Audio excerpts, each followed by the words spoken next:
এই পাঙ্গাপাড়া স্কুলের পাশে ডেজার দিয়ে বালি উত্তোলন করা হয়। এটার যে বেকট আওয়াজ এসে আমাদের কানের মধ্যে বাসে, আমাদের পড়াইতে সমস্যা হয় এবং আমরা স্বাভাবিক জীবনযাপন করা আমাদের জন্য কষ্ট। এখানে ডেজার মেশিন চালু হয়েছে, এর জন্য শব্দ হয়, এর জন্য আমরা পড়ালেখা করতে পারি না।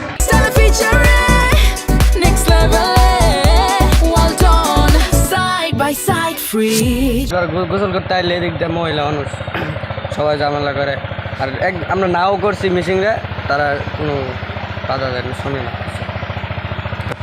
সমস্যা। আমরা সবসময় গাঢ় থাকি 24 ঘন্টা, কানও লাগতেছে, অনেক বুড়া আছে, মহিলা আছে, বাড়িঘরও, তাগর তো সমস্যা। নদীর পার ভাঙতেছে, এই নৌকা এই গাড়িতে সেই গাড়ি মেলাইতেছে, আমগর গাড়ি চালানোর সমস্যা হইতেছে, দুই নাই গড়ে আইতেও এই গাড়িতে সেই গাড়ি, এটাই আমগর সমস্যা। লিখিত কোনো অভিযোগ অবশ্য আমরা পাই নাই। আপনার যেহেতু তথ্য আসছে, আমরা ওই এখানে যে বিট অফিসার বা এসিডেন্টের মাধ্যমে খোঁজখবর নিয়ে ব্যবস্থা নিব।